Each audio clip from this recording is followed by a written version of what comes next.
안녕하세요. 사연에 빠지다의 DJ 민영입니다.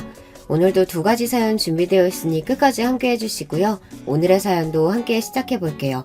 구독과 좋아요 버튼도 잊지 말아주세요. 안녕하세요. 40대의 여자 인사드립니다. 저는 30대 초부터 40대 초까지 남편과 결혼 생활을 잘 하고 있었던 사람인데요. 하지만 돌을 지나친 시어머니의 아들 사랑으로 인해 이번에 돌싱으로 돌아왔어요. 사람이 어쩜 그렇게 아들만 챙길 수 있는지 며느리였던 저는 거의 찬밥 침새나 다름이 없었거든요. 억울하긴 해도 옛날 분이시니 이해를 해야 했지만 그게 도를 지나치기도 했고 나중에는 남편마저 저를 뒤통수 치기 시작했어요. 그동안 겪은 수모를 이야기하면 시간이 부족할 정도로 많지만 간단하게 추려서 이야기를 해드릴게요. 사실 결혼 생활이라는 게 두 사람만 만나는 것이 아니라 가정과 가정의 만남이라고 볼 수 있는데요. 혹시라도 저처럼 아들 사랑이 극심한 시어머니로 힘드시다면 제 사연에 집중해 주셨으면 좋겠어요. 저도 제가 참으면 될 줄 알았지만 그걸로 끝날 문제가 아니더라고요. 평소 저는 불같은 사랑을 해오던 사람이었는데요.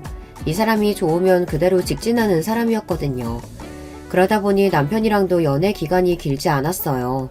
그래서 결혼 자체를 생각해 본 적도 없었고 연애만 꾸준히 해오던 사람이었거든요.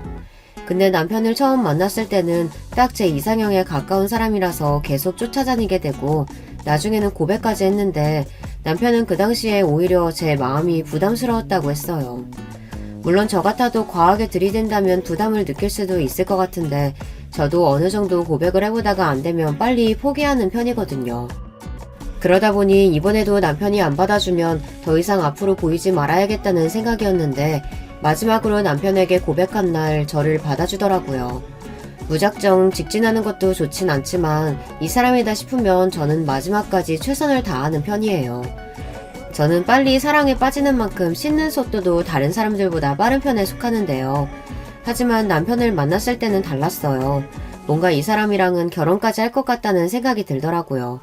짧을 줄 알았던 연애 기간이 길어지고 3, 4년 정도 만나면서 이제는 이 사람이 아니면 안 되겠다는 생각이 들었어요. 그래서 저는 제가 먼저 프로포즈를 했는데요. 그 당시 저는 직장을 다니고 있었고 남편은 취중생이었는데 그런 건 제게 결혼을 미룰 사유가 되진 않았거든요. 돈을 제가 벌고 있으니 남편도 취업만 하면 될 거라고 생각하고 있었는데 남편은 오히려 저에게 그런 점이 미안해서 지금은 못하겠다고 이야기를 했어요. 그래도 결혼이라는 게 강요할 수 있는 문제는 아니기 때문에 일단은 남편이 하자는 대로 하고 기다려주기로 했어요. 하지만 시간이 지나도 남편이 취업이 잘 되지 않았고 결혼을 계속 미루기에는 제 시간이 너무 아까웠어요. 그러다가 결혼을 안 할 수도 있는 거잖아요. 어떻게 생각을 하실지는 모르겠지만 결혼하고 싶은 사람과 그렇지 않은 사람의 만남에서는 시간 싸움이라고 생각해요. 그래서 이번에는 남편에게 직격탄으로 이야기했죠. 솔직히 지금까지 기다린 시간도 있고 난 올해 결혼했으면 좋겠는데 그게 어렵다면 우리 관계 다시 생각해보자. 이번에 서류 발표만 나면 될 것 같은데 결혼을 그렇게 서두르는 이유가 있어? 당신과 미래를 그려가는 사람인데 당연히 결혼하고 싶지 않겠어? 당신의 미래를 그렸을 때 내가 없으면 이 관계 정리하는 게 나에 대한 배려야. 하지만 나는 지금 이 관계도 좋다고 생각해. 꼭 결혼만이 답이 아니잖아. 법적 보호자도 될 수 없고 연애만 하기에는 우리 나이도 적은 편이 아니잖아. 나도 좀 더 생각해 볼 테니까 이번에는 진지하게 생각해 줬으면 좋겠어. 그렇게 연애 시절에 남편과 이야기를 나누었고 이때를 놓치면 안 된다고 생각했는지 그 다음 달에 저에게 프로포즈를 했어요. 당연히 날아갈 듯이 기뻤고 그 사람과 함께라면 돈을 적게 벌든 많이 벌든 상관도 없었고 잘 살기만 했으면 좋겠다는 생각뿐이었거든요. 아마 이건 제가 충분히 남편을 책임질 수 있다고 생각해서 가능했던 일 같기도 해요. 벌이도 벌이지만 직장을 다니면서 하고 있던 사업이 그만큼 커지고 있던 차였거든요. 남편은 이 사실을 나중에 알았지만 그냥 제 벌이가 많다는 것만 알고 있었어요. 그렇게 결혼 준비를 시작했고 당시 모아둔 돈이 없었던 남편은 어머님께서 지원해주신 3천만 원을 들고 왔어요. 저는 어느 정도 여윳돈을 모아두었기 때문에 아파트 한 채를 하기로 했는데요. 문제는 제가 처음으로 시어머니께 인사를 드리러 간 날 생겼어요. 어머님, 음식이 입맛에 안 맞으세요? 예, 여기는 음식 가짓수가 생각보다 없구나. 비싼 곳이라서 기대했는데 아쉽구나. 아, 죄송해요. 다음부터는 더 신경 써볼게요. 그래, 결혼은 언제쯤 생각한다고? 올해 12월에 올리려고 해요. 어머니께서 3천만 원 지원해 주신다고 들었어요. 그래서 제가 지금 살고 있는 제 명의 아파트에서 혼수하고 결혼식 비용으로 쓰면 될 것 같아요. 뭐?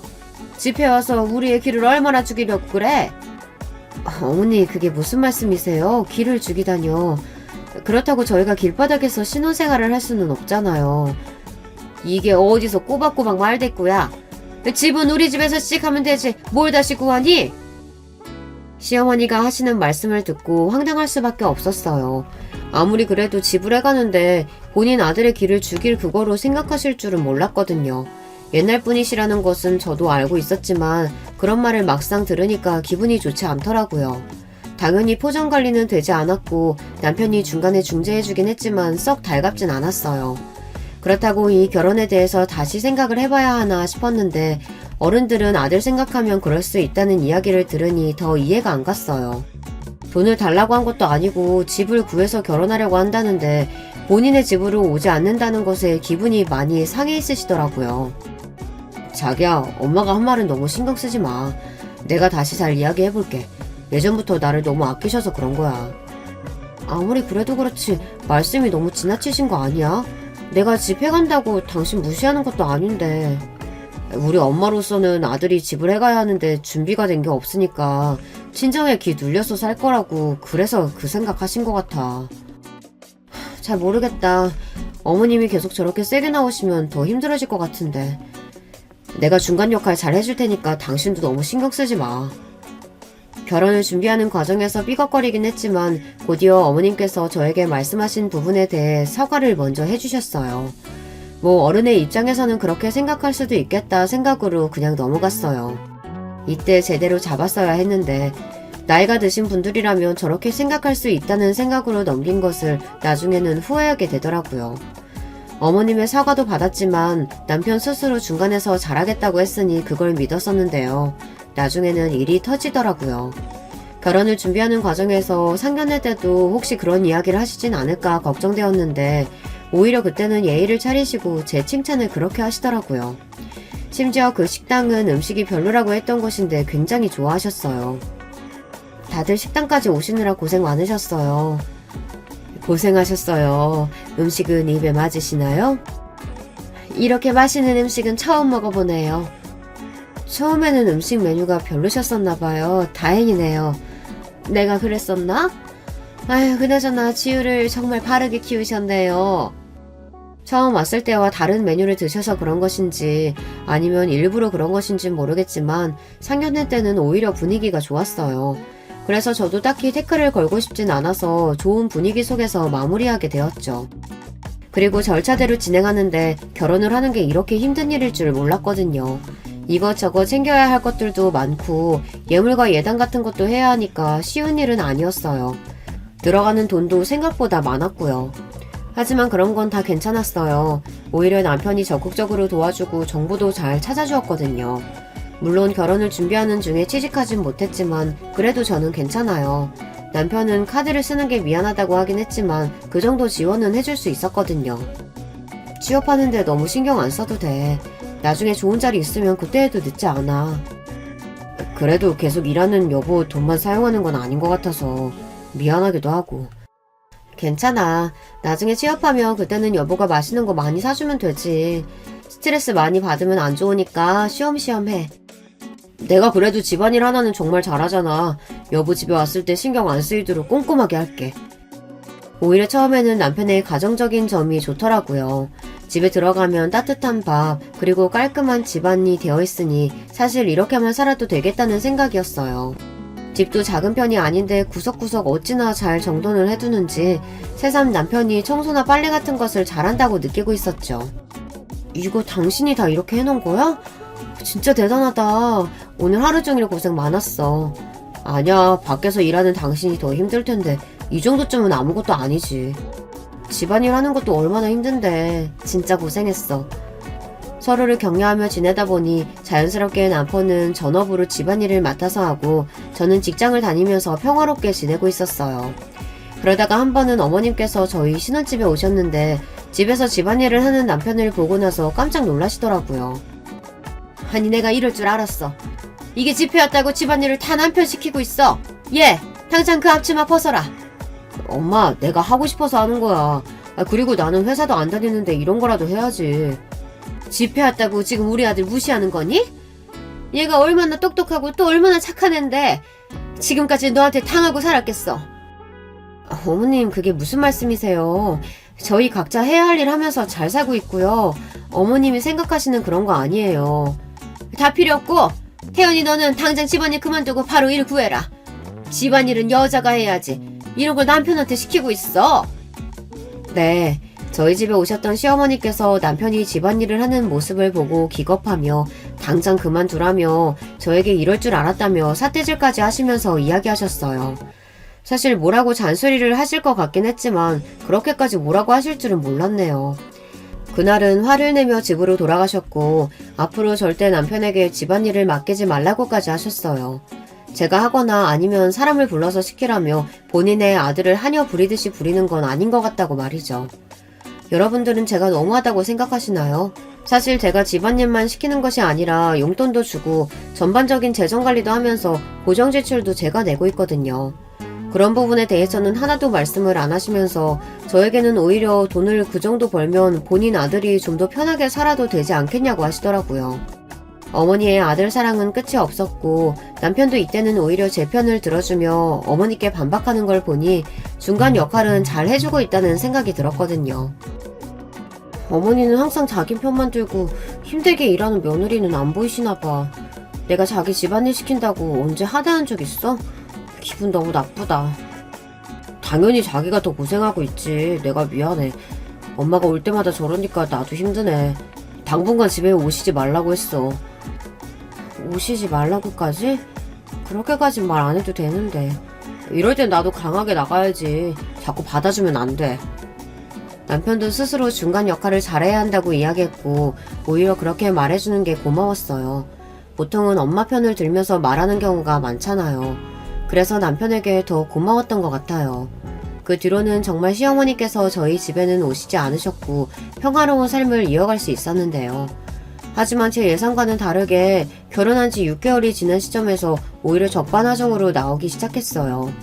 취업 준비를 안 하는 것은 물론 오히려 큰 소리를 치며 본인이 집안일을 하고 있지 않냐며 계속 이렇게 살 거라고 말이죠.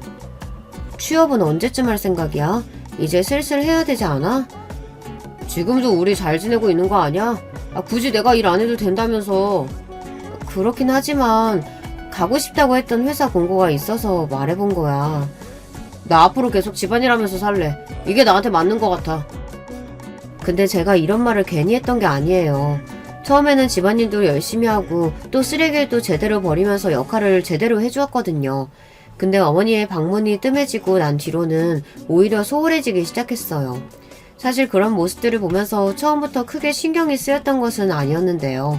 오히려 쉬면서 하는 것이 저는 더 좋아 보였는데 갈수록 집안 관리가 전혀 안 되었어요. 그래서 면접이라도 보러 다니는 건가 취업 준비하긴 하는 건가 싶어서 이야기를 했던 것이었거든요.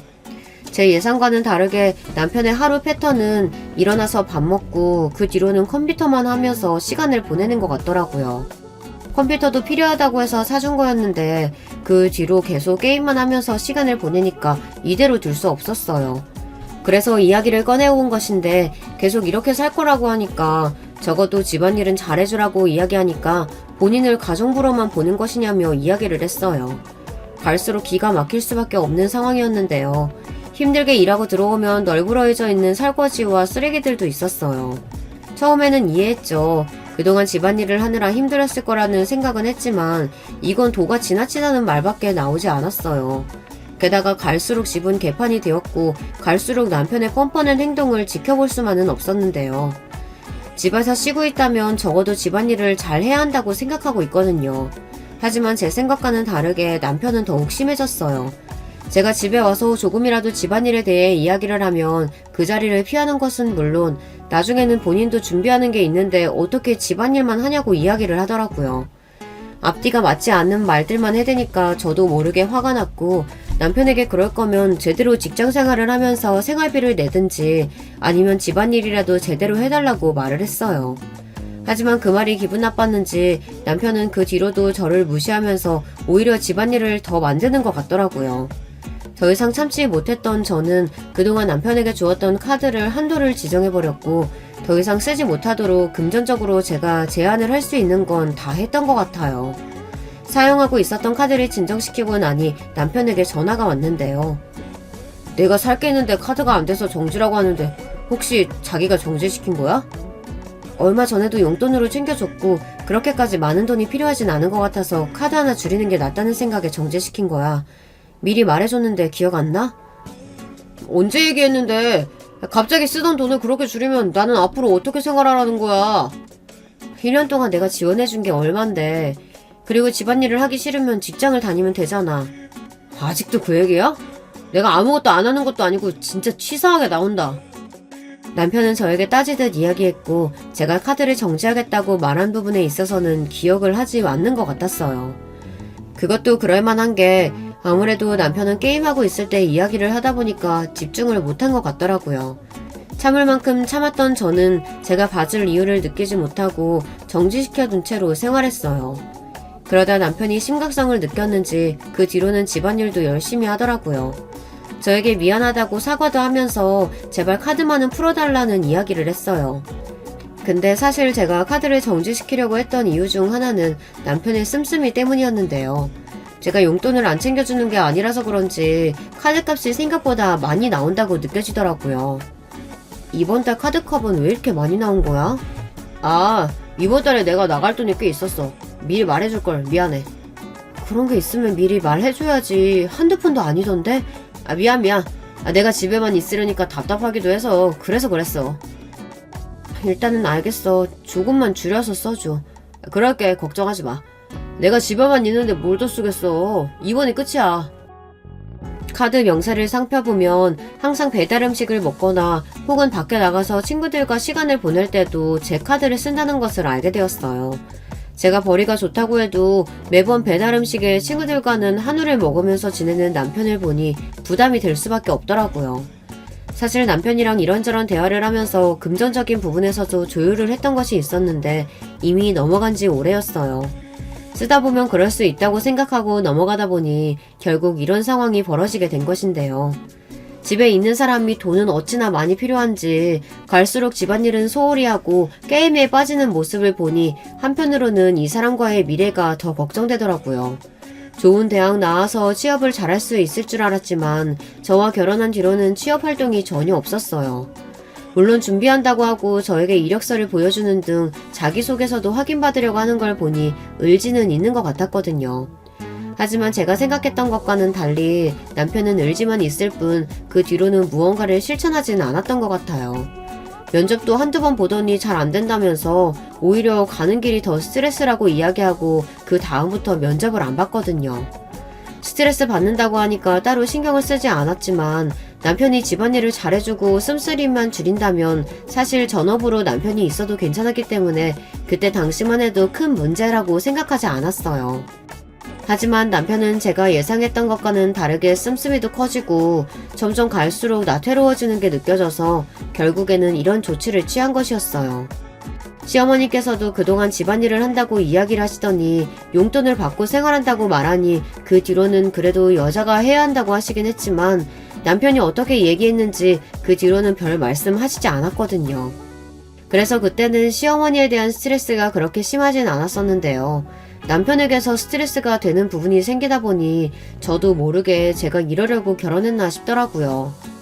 보통은 이런 경우가 반대인 일이 많은데 저는 이상하게 남편이 돈을 벌지 못하고 또 씀씀이도 커서 금전적으로 부담을 느낄 수밖에 없었어요.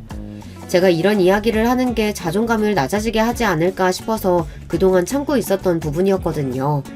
하지만 한 번은 이야기를 해야 할 것 같아서 이번에 말을 했다가 오히려 무시당해서 그 뒤로는 카드를 아예 정지시킨 것이었어요.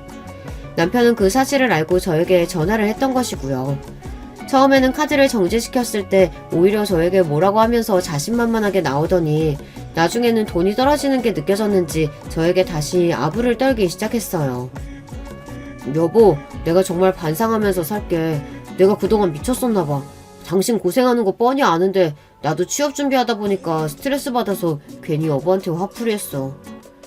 힘들면 굳이 회사 안 다녀도 된다고 전부터 이야기했잖아. 적어도 집안일 열심히 해주고 식비나 나가는 비용 줄여준다면 전업으로 있어도 상관없어. 하는 일도 잘 되고 있으니까 딱히 걱정할 수준도 아니고. 근데 요즘 들어서 카드 많이 쓰니까 나도 예상치 못한 지출은 피하기 어려워. 앞으로 내가 조심할게. 너무 당연하게 여보 돈을 썼던 것 같아. 미안해. 남편의 진심 어린 사과를 듣고 나서는 실제로 청소를 열심히 하던 대로 돌아가서 전체적으로 집안일을 깔끔하게 하고 있었는데요. 나중에는 요리에도 취미를 붙여서 열심히 요리도 해주더라고요. 이런 모습을 보면 그동안 서운했던 감정들이 싹 사라지는데 문제는 시어머니였어요. 저희 집에 식사하러 오셨을 때 자연스럽게 남편이 물도 떠주고 반찬을 세팅하니까 그때부터 표정이 안 좋으셨어요. 너 아직도 집안일하고 있니? 엄마가 취업하라고 했잖아. 언제까지 남자가 부엌에 어슬렁거리면서 살 거야? 그래도 어떡해. 우리 여보가 힘든데 내가 해줘야지. 얘, 네가 퇴근하고 와서 하면 되지. 하나뿐인 남편을 그렇게 부려먹어도 되는 거니? 우리 아들 이러려고 내가 장가 보낸 거 아니다. 네가 집 해온다고 했을 때부터 알아봤어야 했는데 결국에는 내 아들만 고생하면서 살고 있잖니? 어머니, 저번부터 말씀을 너무 심하게 하시는 것 같은데요. 제가 그렇다고 태훈 씨한테 부족하게 해줬던 건 한 번도 없어요. 예전부터 남자는 부엌에 들어오면 안 된다는 이야기 있는데 못 들어봤니? 여자들이 집안일을 해야 가정이 화목한 거야.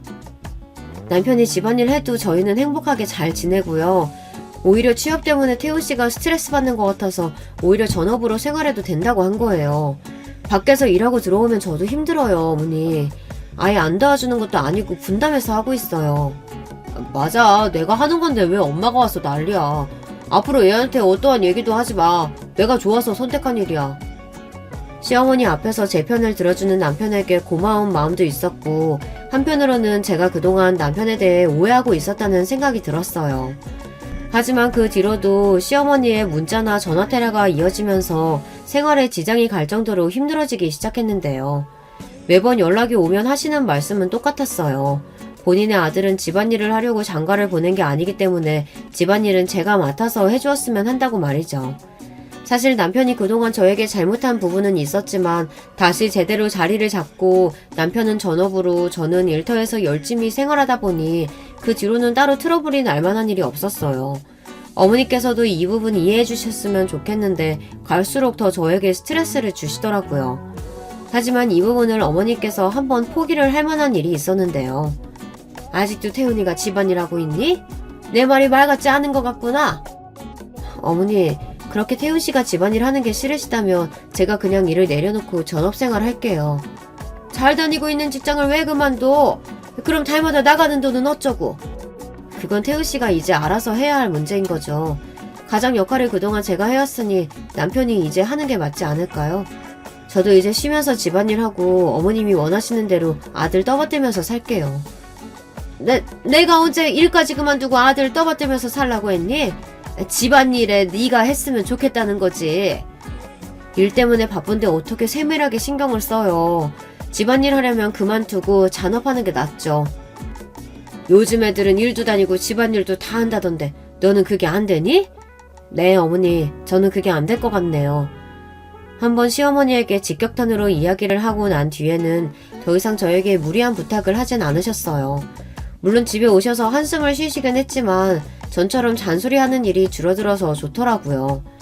사실 제가 전업하지 않는 이유는 일이 바빠진 것도 있지만 남편이 하는 것도 생각보다 일을 잘하다 보니까 맡기게 된 것이었는데요. 고정지출도 다 제가 내고 있고 무엇보다 양가 부모님 용돈을 드리고 있다 보니 그 부분에 대해서 남편도 고마워하고 있던 부분이었어요. 그리고 남편이 초반에만 삐걱거렸지 이제는 저에게 잘해주고 또 중간 역할을 잘해주다 보니까 평화롭게 생활을 할 수 있었던 것 같아요. 하지만 제가 너무 소홀하게 남편을 관리했던 걸까요? 카드 명세서를 보던 중 골프장에 갔던 이력이 있어 물어보니 취미로 시작했다더라고요. 요리학원도 얼마 전에 다니기 시작했는데 취미까지 늘리는 것을 뭐라고 하진 않았어요. 하지만 갈수록 집을 비우는 시간이 늘어났고 특히 주말만 되면 같이 운동하는 사람끼리 저녁을 먹는다면서 제가 혼자 시간을 보내는 게 많아지더라고요. 이때 여자의 촉이라고 해야 할까요? 초반에는 오히려 남편이 이런저런 활동을 하면서 스트레스를 푸는 것 같고 집에만 있는 것보다 낫다고 생각했는데 외출이 잦아지니 뭔가 이상하다는 느낌이 들어 그때부터는 블랙박스부터 남편 휴대전화까지 살펴봤어요. 아니나 다를까 다른 사람과 바람이 났더라고요. 저를 ATM기 취급하면서 그 여자와 나눈 대화를 보며 이를 갈고 어떻게 복수해야 할지 이성적으로 생각을 해보기로 했어요. 감정적으로 힘든 시간을 보낼 수밖에 없었지만 제가 대문자 T라서 그런지 그 상황에서도 어떻게 하면 이 사람과 잘 끊어낼 수 있을지 생각하게 되더라고요. 처음에는 그런 생각도 들지 않고 화가 나다 보니 바로 이걸 따지고 싶었는데 그렇게 되면 제가 오히려 불리해질 것 같아 마음을 가다듬고 그 뒤로 제가 할 수 있는 건 다 했던 것 같아요. 예를 들면 증거를 모아두는 것부터 시작해서 변호사에게 상담받으러 가기도 했어요.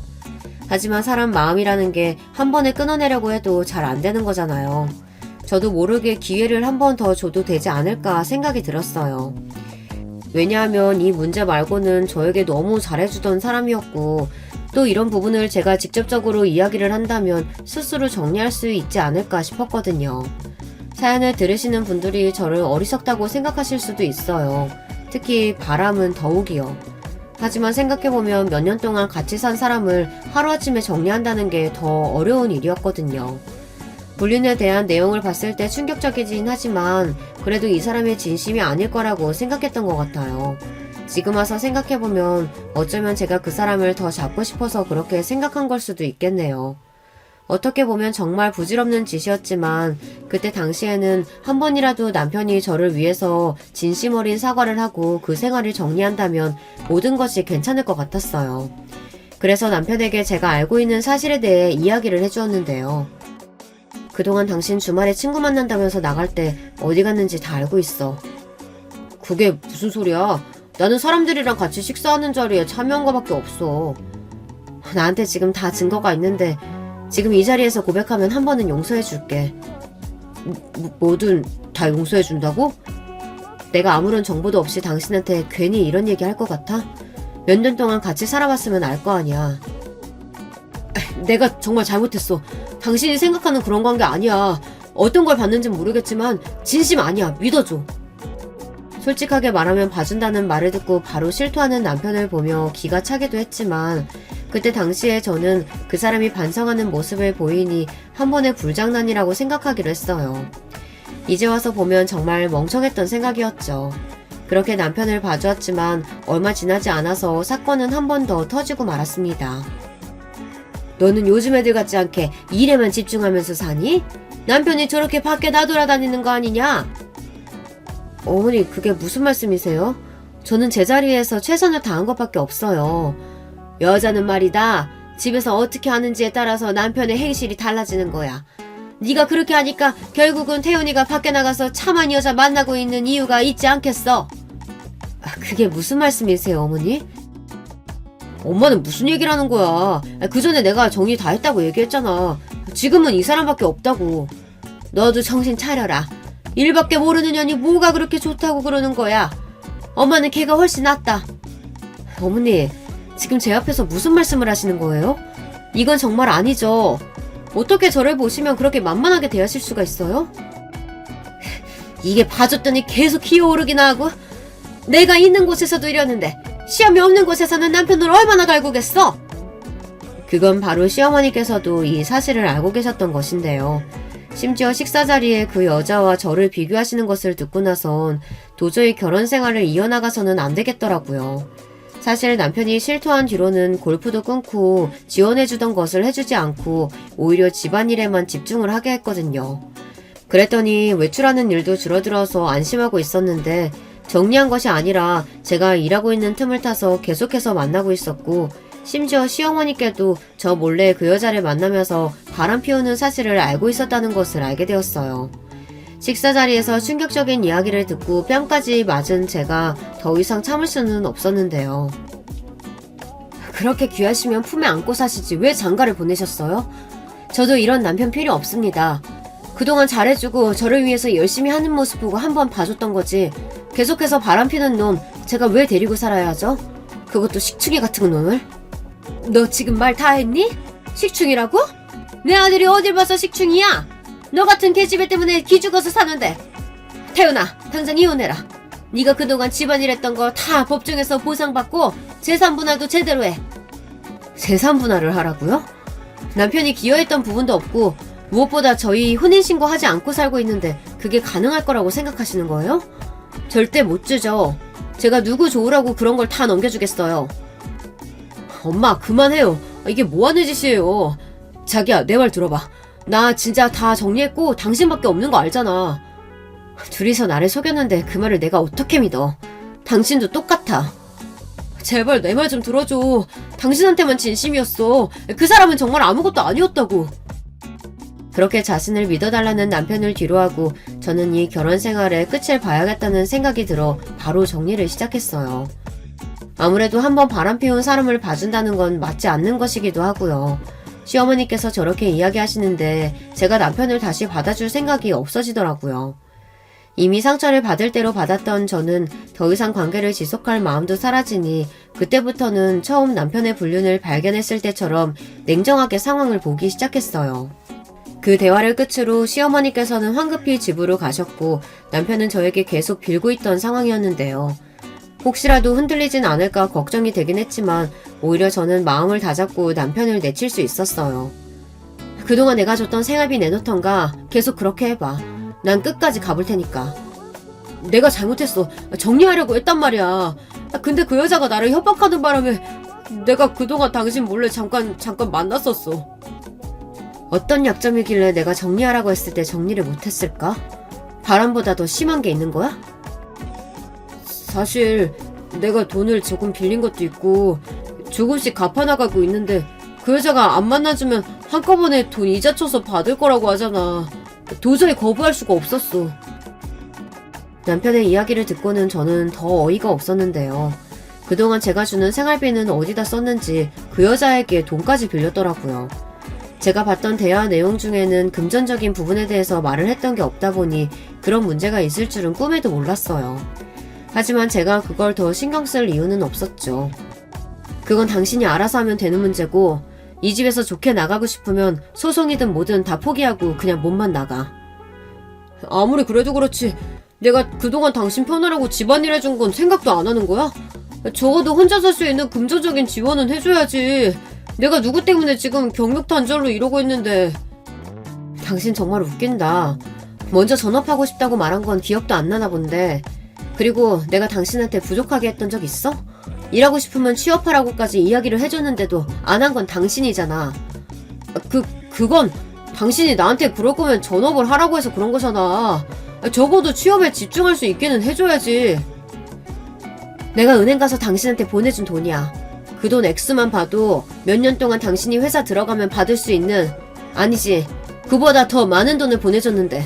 뭐? 이건 모두 생활비가 포함된 거잖아. 나 혼자 쓸 수 있는 돈은 적었다고. 남편이 이야기하는 것을 들으니 더 어이가 없었어요.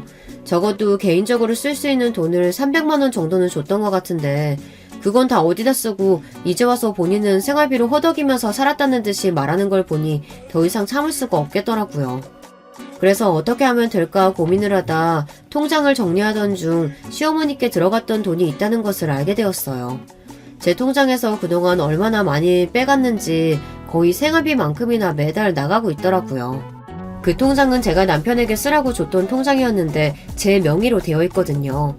필요할 때 사용하라고 준 건 맞지만 저와 상의도 없이 어머니께 많은 걸 해주고 있다는 것을 알게 된 뒤로는 통장부터 비밀번호를 바꾸고 또 어머니께 들어갔던 돈을 남편에게 청구하기로 했어요.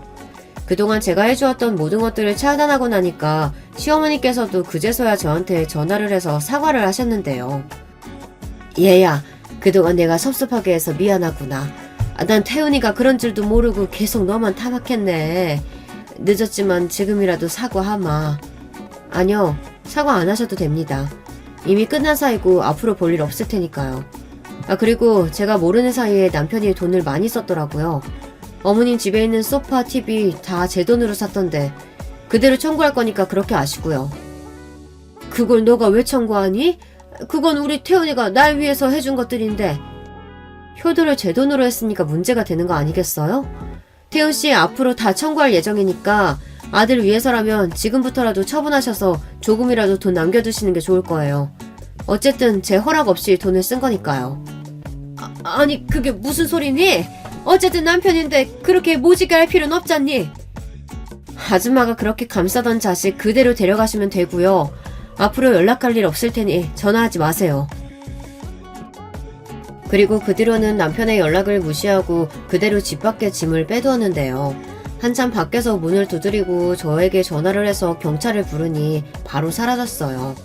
저는 통장 정리를 하면서 그동안 남편이 시어머니에게 송금했던 내역들을 보내고 다시 입금하라고 이야기를 했죠. 정말 너무한 거 아니야? 내가 이 많은 돈을 어떻게 내? 그동안 네가 어머님께 송금했던 내역이야. 그리고 내가 마지막 정으로 너랑 연락했던 걔집은 건들지 않을게. 어떻게 보면 걔도 피해자잖아.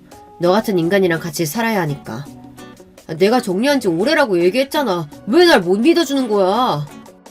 통장 내역 다 봤다고 했는데도 정리했다고 우기는 걸 보니 너무 우습네. 그럼 모텔은 네 엄마랑 같이 갔냐? 그냥 혼자 쉬러 간 걸 수도 있잖아. 왜 그래? 그게 말이 된다고 생각해? 모텔에 당신 혼자 갔다는 증거 있어? 그러는 당신은 증거가 있어서 그렇게 말하는 거야? 당연하지. 당신 그 여자랑 대화한 내용만 봐도 알 수 있겠던데. 제 이야기를 듣던 남편은 그대로 벙찐 듯이 말도 제대로 못하면서 변명을 하기 시작했어요. 지금껏 이런 사람과 살았다니 지금이라도 벗어나는 게 다행이라는 생각뿐이더라고요.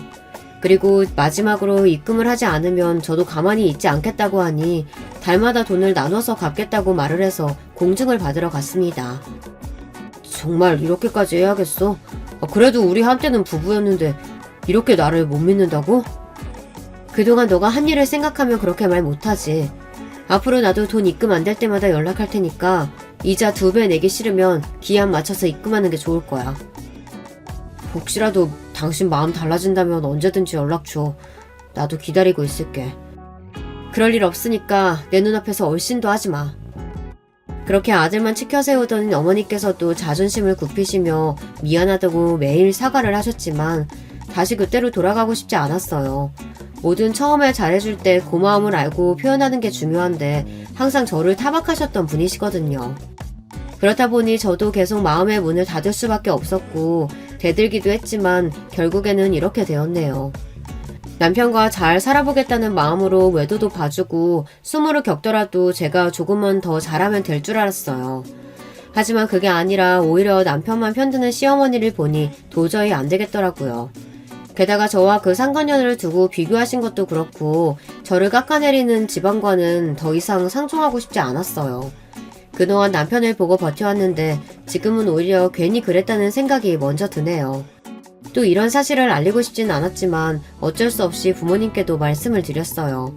지금까지 저희 부모님 이야기가 나오지 않았던 이유 중 하나는 아무래도 제가 있었던 일들을 말하는 스타일이 아니기도 했고 종종 가족과 함께 만나는 일에는 남편이 잘하고 있을 때였거든요. 어른들에게는 잘하는 스타일이라서 그런지 부모님께서는 그냥 잘 산다고 생각을 하고 계셨어요. 그래서 제가 이혼 이야기를 꺼냈을 때 많이 놀라시더라고요. 김서방이 바람펴서 이혼하게 됐어요. 그동안 말 못 드려서 죄송해요. 김서방이? 누구랑? 아이고 그동안 네가 먹여 살렸는데 그 은혜를 이렇게 갚는단 말이야? 더 들을 필요 없다. 집 처분하고 너는 본가로 들어와. 정리될 때까지는 무슨 일 있으면 전화하고. 제가 이혼해도 괜찮아요? 당연하지. 내 딸 행복하라고 시킨 결혼인데 그렇게 김서방이 뒤통수 칠 줄은 몰랐다. 그래, 우리한텐 너가 더 중요하지. 앞으로도 창창할 텐데 그딴 놈 때문에 시간 허비하지 마라. 사실 아버지께서 결혼한다고 남편을 데려왔을 때 하지 말라고 했던 것이 3가지가 있었거든요. 바람, 그리고 도박, 폭력이었어요. 어떠한 일이 있더라도 있어서는 안 될 일이라고 했고 그걸 어긴 것인 만큼 부모님께서는 당연히 분노하실 수밖에 없었죠. 그동안 너한테는 말 못했는데 김수방한테 우리가 건물 관리도 맡겼었었어. 근데 전혀 일할 생각이 없어 보이던데 그럼 그동안 생활비는 너가 대준 거냐? 그렇죠. 뭐 어차피 제 월급이 넉넉하니까 그동안 괜찮았는데 도저히 못 참겠더라고요. 외도뿐만이 아니라 어머니께서도 절 무시하셨거든요. 심지어 얼마 전에는 제가 수저를 먼저 들었다고 뺨까지 치셨어요. 그런 집안이라면 빨리 나오는 게 맞다. 어디 우리 귀한 딸을 쳐. 당장 찾아가고 싶은 거 꾹 참고 있어. 괜찮아요. 어차피 이제 안 볼 사람들이고 또 남편한테도 정이 다 떨어졌거든요. 그날은 남편에게도 실망할 수밖에 없었던 게 제가 뺨을 맞고 어이가 없어서 바라보고 있으니 저한테 하는 말이 그러게 왜 먼저 수저를 들었냐는 말이었거든요. 결국 나중에는 본인의 엄마 편을 들더니 제가 조금 정색하니까 그제서야 미안하다며 사과를 했어요. 저희 부모님께서도 저를 주지해 주시니까 더 용기를 얻고 이혼을 할 수 있었던 것 같아요. 그대로 남편을 반품시킬 생각을 하니까 시어머니는 얼마나 좋아하실까 기대가 되더라고요. 짐 싸서 나가면 되고 시어머니 댁에 가서 살던 길바닥에서 살던 이제 신경 안 쓸 테니까 앞으로 돈이나 잘 보내. 내가 이 나이 먹고 어머님 집에 어떻게 들어가서 살아. 왜? 그렇게 아끼고 떠받들면서 이야기하시던 분인데 그 정도도 못 해주실까? 아직 늦지 않았어. 제발 다시 한 번만 생각해주면 안 돼? 그동안 너랑 4년 살면서 행복한 적도 있었지만 나한텐 지옥인 시간이 더 많았어. 좋았던 시간으로 돌아갈 때는 이미 놓쳤지. 앞으로 돈이나 잘 보내고 다신 부부로 볼 일 없으니까 미련은 개나 줘. 다행히 남편은 공증을 받은 이후로 꾸준히 돈을 보내고 있어요. 저희가 혼인신고를 했던 사실이 없다 보니 재산 분할에 있어서는 문제가 되지 않았는데요. 이 부분은 저도 재산 분할이 가능할 수 있다고 들어서 살짝 불안하긴 했거든요. 하지만 남편이 기여한 부분 없이 오로지 제 월급만으로 생활을 해왔기 때문에 문제가 되지 않았어요. 집도 저희 집이라 남편에게 자산을 한 푼도 주지 않고 처리할 수 있었어요. 깔끔하게 갈라서고 난 뒤에는 남편이 보내는 원금 이자를 합친 돈으로도 쏠쏠히 용돈이 되고 있고 제가 하던 사업이 잘 되면서 전처럼 일을 많이 하지 않아도 월 수익이 꽤 많아지게 되었어요. 결혼을 유지하고 있었다면 이 돈으로 같이 여행도 다니고 즐거운 시간을 보냈을 텐데 본인의 복을 그대로 차버린 거죠. 이후 어떻게 소식이 들렸는진 모르겠지만 남편은 꾸준히 저에게 후회하고 있다며 돌아와 달라고 이야기를 했지만 저는 그럴 생각이 없었어요. 그 상간녀도 나중에 제 남편과 바람이 난 걸 들켜서 결국 이혼을 당했다더라고요. 오히려 속이 시원하고 갈라서길 잘했다고 생각해요. 그리고 남편을 그렇게 아끼던 시어머니는 길거리에 나앉을 자식을 위해서 본인이 가지고 있었던 집을 내어주셨는데요. 아마 투룸이라 두 사람이 같이 사는 것 같더라고요. 그토록 감싸고 살던 아들과 같이 사니까 어머님은 행복하시겠죠. 저는 그 뒤로 제가 하고 싶었던 거 그리고 사업을 번창하면서 승승장구하고 있어요. 이 모습이 배가 아프겠지만 오히려 더 배가 아팠으면 좋겠다고 생각해서 남편이랑 같이 아는 지인에게 제 소식을 일부러 흘려주고 있는 중이에요. 갈라서고 나니까 오히려 홀가분한 기분으로 다닐 수 있으니 좋네요. 요즘 한번 다녀오는 건 별다른 문제가 되지 않는다고 하는데요. 그래서 저도 또 다른 인연에 대한 가능성을 열어두고 저를 위해서 살려고요. 비교당하는 인생에서 벗어나니까 저도 자존감을 되찾게 되어서 앞으로도 쭉 이렇게 살 거예요. 다시는 그때로 돌아가지 않을 거랍니다. 여러분, 두 번째 사연 시작하기 전에 좋아요, 구독 꼭 눌러주실 거죠? 그럼 두 번째 사연 바로 시작합니다. 안녕하세요. 저는 은행에서 일을 하다가 퇴직을 하고 집에서 소소한 취미 생활을 하면서 하루를 보내고 있답니다. 제게는 아들이 둘 있어요. 아이들이 초등학생이 될 때 이혼을 하고 혼자서 키웠죠. 제가 부끄러울 일은 아니지만 아내가 다른 남자와 바람이 나서 이혼장만 던져두고 사라졌어요. 그 전날까지만 하더라도 함께 외식을 하고 가족 사진도 찍고 나름 즐겁게 보냈는데 하루아침 만에 사라졌죠. 그래서 저도 아이들도 초반에는 많이 힘들었어요. 받아들이는 데까지 시간이 많이 걸렸죠. 아마 남은 사람들 중에서 제가 가장 늦게 정신을 차렸을 거예요. 두 아들 녀석들 덕분이죠. 혼자 그것도 남자 혼자서 키워낸다는 것이 쉬운 일은 아니었어요. 특히 둘째 녀석은 어찌나 사고를 많이 치는지 학교에 불려간 게 한두 번은 아니었죠. 둘째가 사춘기가 긴 편이라고 한다면 첫째는 큰 말썽 없이 무난하게 학교를 다녔어요. 둘이 연년생인데 형제들끼리 사이도 좋았어요. 둘째 녀석이 홧김에 집을 뛰쳐나가면 셋째가 데리고 들어오더라고요. 말이 좀 거칠고 행동도 큰 녀석인데 1살 차이 나는 형이 하는 말이라고 하면 두말 없이 시키는 대로 하기도 했고요. 그런 둘을 보면 누가 봐도 형이고 동생이구나 싶었답니다. 고등학교만 졸업하면 아이들은 다 키웠다고 생각했는데 꼭 그런 것만은 아니었어요. 둘째는 대학을 졸업하기도 전에 덜컥 자신의 아이를 가졌다고 동갑내기 여자애를 집에 인사시키는가 하면 첫째는 비혼주의라고 자기는 평생 결혼하지 않고 살겠다고 선언했거든요. 너무나도 극적인 두 아들 사이에서 한숨만 늘어나는 쪽은 저였죠. 갑자기 진행된 결혼이었지만 작은 며느리는 아들 녀석과는 전혀 달랐어요. 부모님께서 일찍 돌아가셨다고 하더니 애가 어찌나 꼼꼼하고 야무지게 하는지 가끔이지만 왜 아들과 연애를 했는지 모를 정도였어요. 둘째가 들어오고 나서 저의 걱정과 한숨은 많이 줄었죠. 우리 집 새남자들은 작은 며느리라면 꼼짝도 못했거든요. 그 와중에도 제 걱정은 늘 첫째였어요. 비혼주의라는 생각을 가진 게 저와 아내 때문은 아닐까 마음 한구석이 늘 무거웠죠. 첫째도 딱히 부정을 하진 않았어요. 녀석은 자기가 누군가와 함께 살면서 상대방을 믿고 책임져야 한다는 사실 자체가 부담스럽다고 말했죠. 처음엔 저도 선자리를 여기저기 알아봤는데 녀석이 35살이 넘어가면서 마음 한구석에서는 아들의 말대로 포기하고 있어야겠다 싶었죠. 그러던 어느 날 첫째가 저녁 식사 자리에서 폭탄을 하나 던졌어요.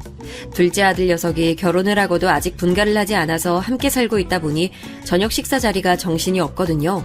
둘째는 아들 둘에 늦둥이 딸까지 5 식구였고 거기다 저와 첫째까지 하면 식탁에 총 7명이 둘러앉아 있었어요. 아직 어린 손녀의 애교에 이제는 훌쩍 커버린 손자들의 학교에서 있었던 일까지 다들 밥이 입으로 들어가는지 코로 들어가는지 모르는 그런 식사 자리를 단숨에 조용히 시킬 정도로 큰 폭탄이었어요. 저 결혼하고 싶은 여자가 있습니다. 집에 데려오고 싶어요. 첫째의 한마디에 남은 식구들은 얼음이 된 것처럼 가만히 있었어요. 과하게 조용해진 식탁에 민망해진 첫째는 몇 달 전부터 만나는 여자가 있었으며 그 사람과 결혼을 하고 싶다고 했어요. 저는 제가 환청을 듣고 있다고 생각했어요. 그렇게 비혼주의를 외치던 아들 녀석인데 결혼이라니 이게 무슨 일인가 싶었죠. 둘째는 만우절인가 생각도 했다고 하더군요. 저와 둘째가 이렇게 혼이 나가 있는 동안 가장 먼저 정신을 차린 건 작은 며느리였어요. 아주버님, 날은 언제로 하고 싶으세요? 집으로 모실 거면 저도 미리 준비를 좀 해야 하는데. 첫째는 식사 대접은 부담스러우니 가볍게 인사만 드리겠다고 하더군요. 둘째 며느리는 처음 인사하는 자리인데 그럼 차만 마시고 가는 것도 이상하지 않냐고 했지만 첫째가 전혀 아니라고 하면서 식사를 함께 하진 않을 것이라고 했어요. 인사하러 온다는데 식사는 함께 먹어야지 그래도. 사실 그 사람 아버지가 좀 편찮으셔서 매일 병원에 가야 하거든요. 그래서 너무 길게 시간을 뺏고 싶진 않아서요. 첫째의 이야기를 들은 우리는 충분히 그럴 수밖에 없는 상황에 납득했어요. 첫째는 괜찮은 날이 정해지면 다시 얘기를 해주겠다고 했죠. 저는 그 이야기를 들은 날부터 괜히 가슴이 두근거리고 긴장이 되더라고요. 사실 첫째는 절대 결혼하지 않을 것이라고 생각했거든요. 자기 생각이 워낙 강해서 뭘 하나 정하면 쉽게 바꾸는 녀석이 아니라서 꿈에도 생각지 못했답니다. 그렇게 고집스러운 첫째의 생각을 바꿔준 아이가 어떤 사람인지 그걸 상상하고 있으면 시간도 금방 흐르는 것 같았어요. 폭탄 선언이 있고 일주일 정도 지났나 첫째가 여자친구를 데려오겠다고 하더군요. 저희 가족들은 엄청 긴장된 얼굴로 기다리고 있었어요. 평소와 다름없는 건 작은 며느리뿐이었죠. 오히려 보는 사람 불안하게 왜 이렇게 경직돼 있느냐고 저와 둘째를 타박할 정도였답니다. 인사하러 왔다고 하면서 첫째 며느리 될 아이가 들어오는데 제가 생각했던 것과는 완전 달랐어요. 우리 첫째 아들은 딱딱하고 반듯한 이미지가 좀 있거든요. 평소에 말도 별로 없고 큰 소리로 이야기를 하거나 말하는 법도 없어서 무채색에 가까운 그런 느낌인데 완전 반대였죠. 화려한 꽃이 연상되는 그런 사람이었어요. 화장이 진하거나 옷이 화려하다는 게 아니라 사람 자체가 그런 생각이 들게 만들더라고요. 그래서 우리 애랑 만나는 사람이 맞나 싶을 정도였죠. 안녕하세요, 아버님. 처음 인사드리는 자리에 빈손으로 올 수 없어서 가져왔어요. 저는 얼떨떨한 기분으로 선물을 받아들였죠. 제가 좋아하는 양주였어요. 제가 술을 많이 마시지도 즐기지도 않지만 딱 하나 이 양주만큼은 좋아하거든요. 그 사이에 손자들 선물이며 작은 며느리에게는 화분까지 주더라고요. 저는 뭘 그렇게 많이 챙겨왔냐고 했지만 활짝 웃으면서 기분 좋게 받아주셨으면 좋겠다고 했어요. 웃는 얼굴이 사람을 더 화려하게 만들더라고요. 순간 이혼한 아내의 얼굴이 잠깐 보이는 것 같기도 했어요. 그렇게 생각이 들고 나니 계속해서 얼굴이 겹쳐 보이더군요. 솔직히 좋은 기분은 아니었어요. 첫째의 마음이 바뀐 게 이 때문인가 싶기도 했죠. 저는 여느 아버지들이 그렇듯 저는 어떤 일을 하고 있는지 가족관계는 어떻게 되는지 물었어요. 예비 며느리는 방글방글 웃으며 대답을 하는데 사람이 화려한 만큼 밝기도 하구나 싶었어요. 우리 큰애랑은 어떻게 만났어요? 아, 카페에서 제가 실수로 정민 씨에게 커피를 엎질렀어요. 그것도 엄청 제대로 말이죠. 작은 며느리는 무슨 드라마에서나 볼 법한 스토리라고 눈을 빛내며 어떻게 된 건지 자세하게 물었어요. 예비 며느리는 부끄러워하면서 그 상황에서 화도 내지 않고 담담하게 괜찮다고 말하면서 세탁비도 받지 않고 그냥 자리를 뜬 큰아들에게 너무 미안해서 며칠이고 카페에서 큰아들을 기다렸다고 하더군요. 그리고 다시 만났을 때 세탁비 대신 저녁을 사겠다고 말했고 그렇게 만남이 이어졌다고 말이죠. 제가 들어도 무슨 영화나 드라마에 나올 법한 만남이더군요. 큰아들은 민망한지 그런 이야기는 그만 물어보라고 하면서 헛기침을 했어요. 예비 며느리는 이런 모습이 다른 사람들과 달라서 자신이 고백을 했다고 둘 사이에 이야기를 해주더군요. 이야기가 계속될수록 안절부절 못하는 큰아들의 모습도 그런 아들을 웃으면서 바라보는 예비 며느리의 모습도 참 인상적이었습니다. 그렇게 첫 만남을 가지고 첫째가 데려다 준다고 나간 뒤 저는 둘째에게 물었어요. 첫인상이 어떻냐고 말이죠. 둘째는 자기 생각이 뭐가 중요하겠느냐고 하더니 잠시 망설이다가 말했죠. 엄마 좀 얼굴이 닮았다기보단 분위기? 웃는 거? 하여튼 그래서 형이 좋아하나 했죠 뭐. 저만 그렇게 생각한 게 아니더라고요. 저는 그동안 엄마 이야기를 특별하게 한 적이 없어서 다 잊고 산다고 생각했는데 아니었나 싶어서 괜히 입안이 씁쓸했죠. 저와 둘째는 이 이야기는 절대 첫째에겐 하지 말자고 약속을 하고는 모르는 척 입을 꾹 다물기로 했어요. 그렇게 인사를 시키고 당장이라도 결혼 준비를 할 것이라고 생각했었는데 첫째가 아무 말을 하지 않더라고요. 오죽하면 중간에 헤어졌나 싶은 생각이 들기도 했죠. 그러던 중 첫째가 결혼 준비를 하려고 한다고 말하더군요. 그러면서 사돈될 분이 몸이 편찮으셔서 상견례 자리엔 나오기가 힘들어 상견례를 생략하고 싶다고 말이죠. 전 아무리 그래도 사돈이 될 분의 얼굴도 모르는 게 말이 되냐고 했지만 첫째 말에도 일리가 있었어요.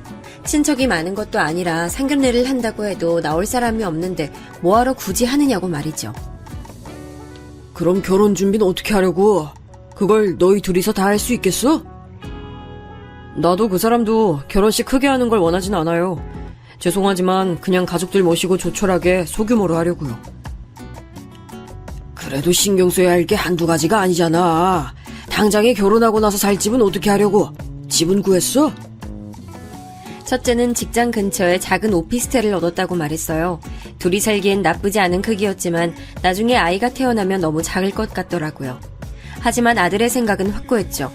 전 내키지 않긴 했지만 그래도 결혼은 죽어도 안 한다는 아이가 결혼이라는 말을 입에 올렸다는 것이 고마워 알겠다고만 했어요. 며칠 뒤 저는 첫째와 큰 며느리를 집으로 불렀어요. 결혼 준비에 정신이 없겠지만 그래도 꼭 주고 싶은 것이 있었거든요. 저는 언젠가 첫째가 결혼을 한다고 하면 주려고 모아두었던 통장을 건넸어요. 엄청난 큰 액수가 들어있진 않았지만 아이들 둘이 결혼하는데 예물값이라도 했으면 하는 마음이었죠. 큰 며느리는 한사코 괜찮다고 자기들끼리 할 수 있다고 사양했어요. 하지만 부모 마음은 또 그게 아니잖아요. 받아둬라. 내가 같이 다니면서 봐줄 수 있는 것도 아니고 그냥 너희들끼리 꼭 필요하다 싶은 곳에 잘 썼으면 좋겠다. 감사합니다, 아버님. 정말 아껴서 잘 살게요. 정말 감사드려요. 큰며느리의 거듭된 감사 인사에 손살을 치면서도 내심 아이들에게 도움이 된 것 같아 기분이 좋았습니다. 결혼식은 정말 조촐하게 치렀습니다. 하객들이라고 하기도 민망할 정도로 가족 친지들만 모였죠. 저는 그날 사돈을 처음 만났어요. 많이 편찮으신 모양인지 휠체어를 타고 나오셨더라고요. 딸의 웨딩드레스 입은 모습이라도 보고 싶어서 잠깐 나왔다고 말씀하시는데 코끝이 찡해지더군요. 왜 첫째가 상견례를 생략하자고 했는지 이해가 됐어요. 사돈은 결혼식 끝나기 무섭게 창백해진 안색으로 병원으로 먼저 들어가 보겠다고 말했어요. 저는 예쁜 딸을 며느리로 맞이할 수 있어서 고맙다는 말을 전하고 그대로 헤어졌죠. 첫째까지 결혼을 시키고 나니 이제 진짜 제가 할 일은 아무것도 없구나 싶었어요. 진지하게 고향으로 내려갈까 생각도 들었죠. 이미 가진 재산이라곤 어느 정도 정리했고 제 손에 남은 것이라곤 고향의 작은 땅과 집이 전부였죠. 자식들 자리 잡으면 고향에 내려가 그 땅에 농사를 지으며 살아볼까 하는 생각으로 남겨뒀거든요. 하지만 늦둥이 손녀 재롱 구경하는 재미에 금방 그런 생각도 사라지더군요. 첫째가 결혼해 분가를 난 이후 매주 주말만 되면 집으로 찾아왔어요. 맛있는 요리를 배웠다고 하면서 작은 며느리까지 주방엔 얼씬도 못하게 하고는 혼자서 저녁을 준비했죠. 처음엔 살짝 불안하기도 했어요. 요리와 전혀 관계없는 사람의 얼굴을 하고 있었으니까요.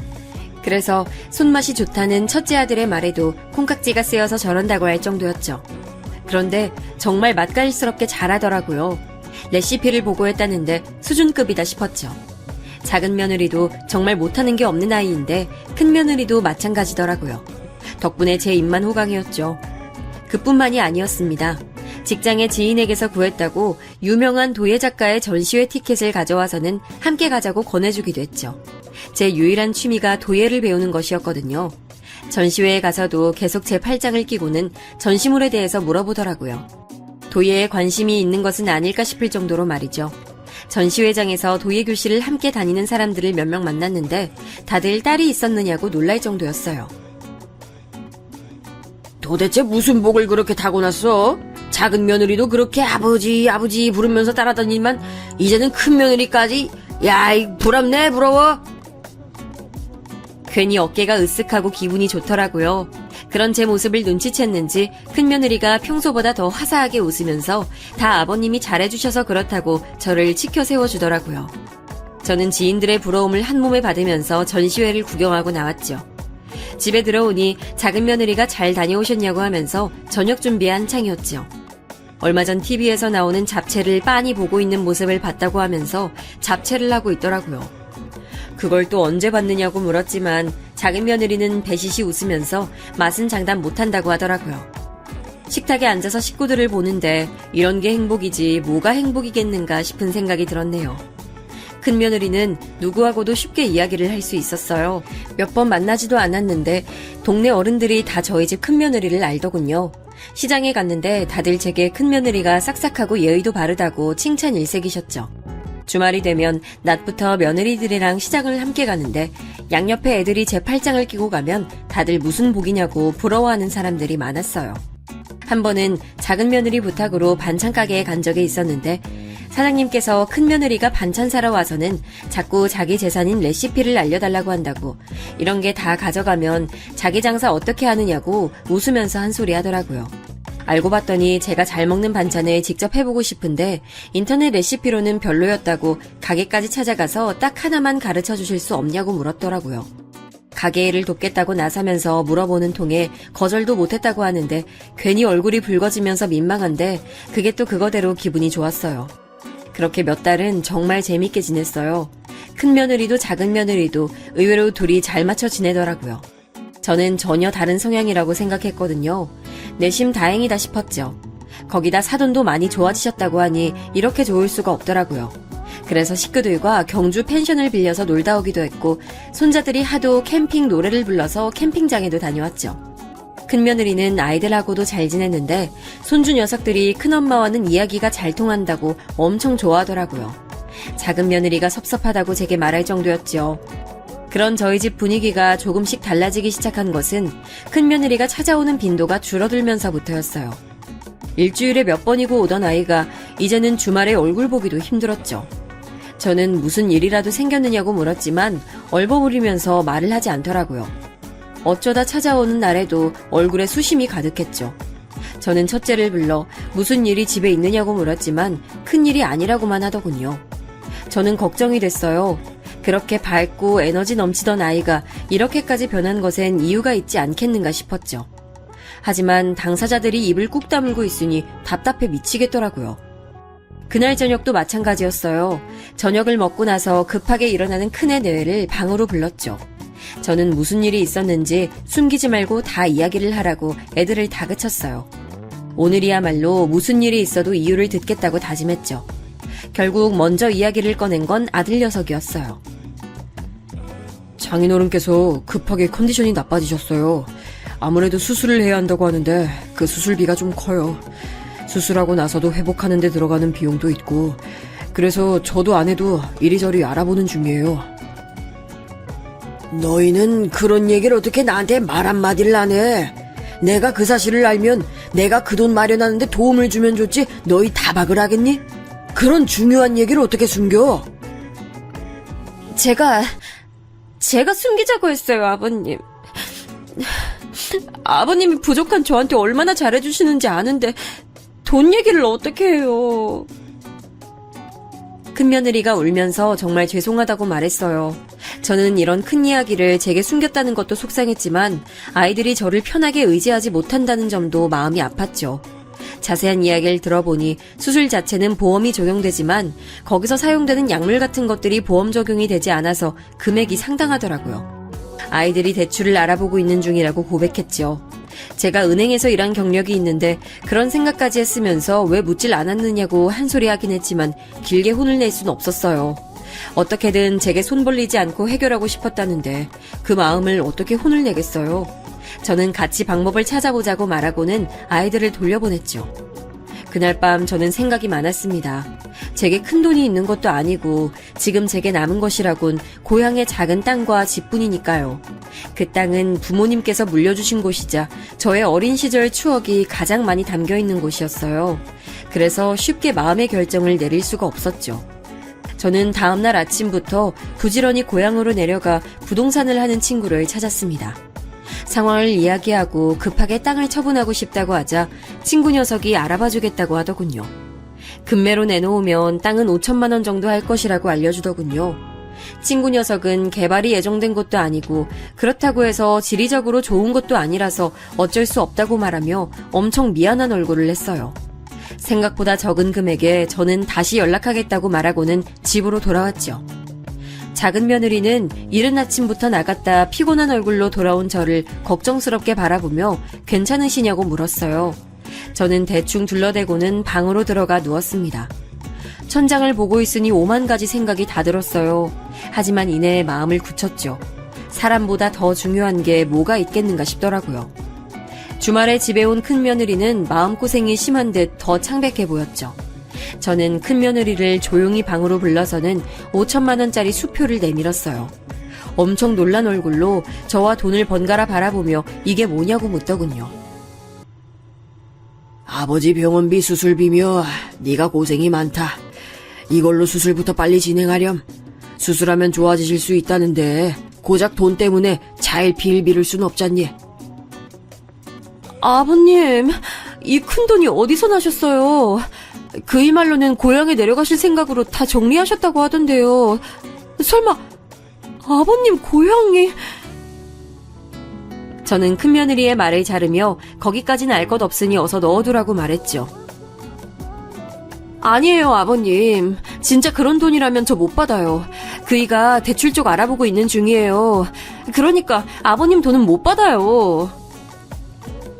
대출은 한참 걸려. 얼마나 나올지도 모르고 그냥 모른 척하고 받아두렴.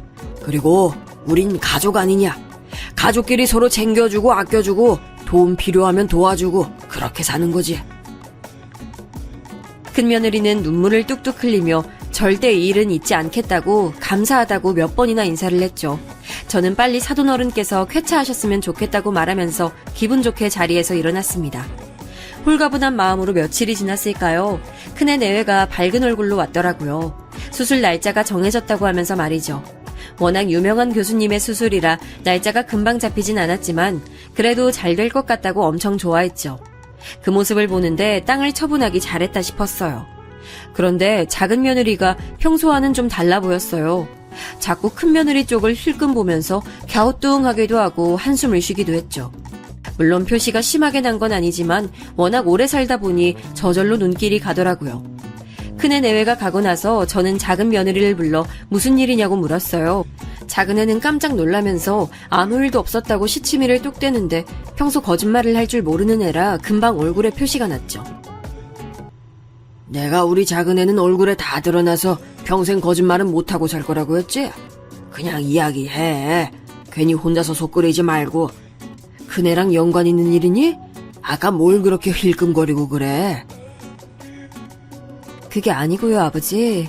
저도 확실한 일이 아니라서요. 확실해지면 말씀드릴게요. 그냥 말하기엔 제가 오해하고 있는 것일 수도 있어서요. 작은 며느리의 반응에 무슨 일인가 더 궁금해졌지만 조금만 시간을 달라고 하니 더 이상 물어보기도 애매했어요.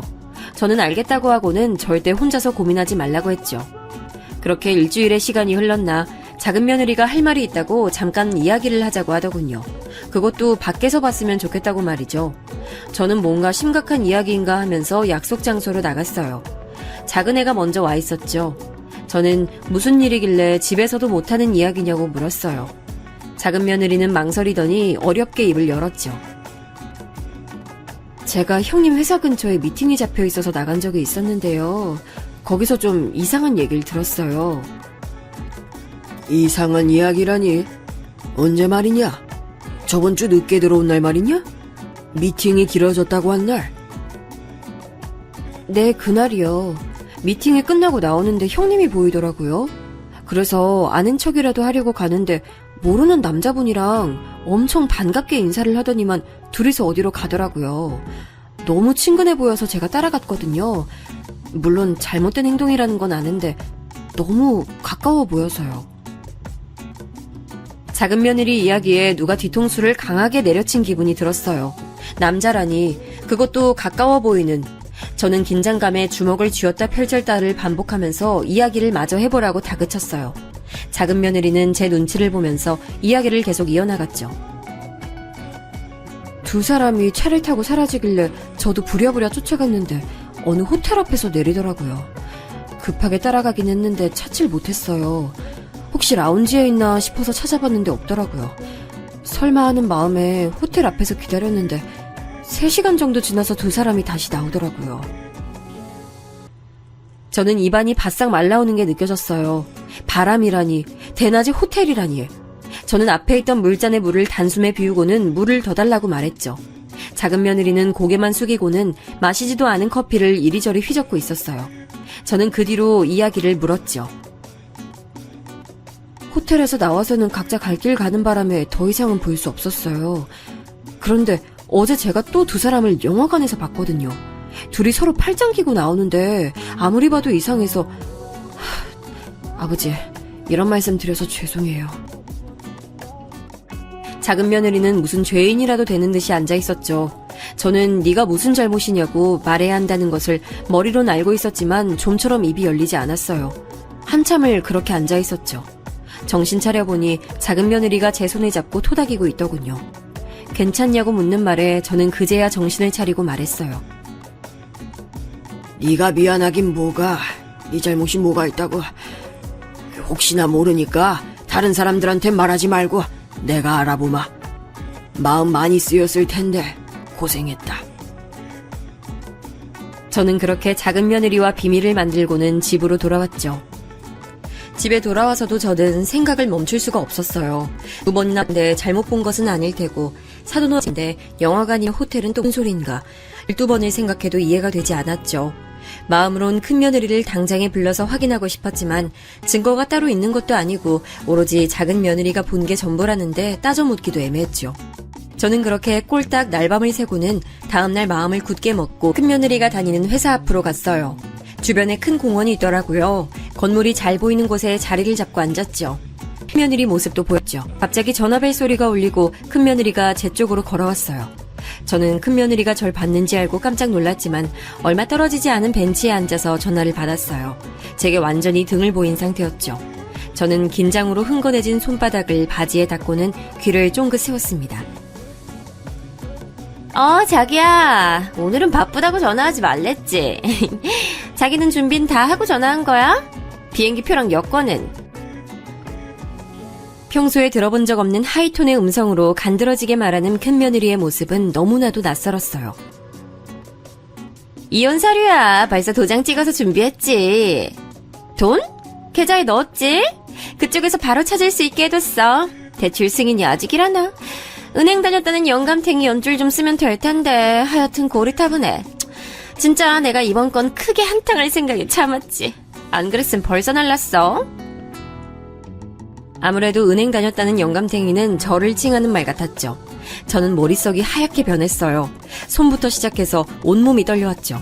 겨울도 아닌데 말이에요. 그렇게 제게 아버님 부르면서 사랑스럽게 다가왔던 것들이 모두 꿈만 같았어요.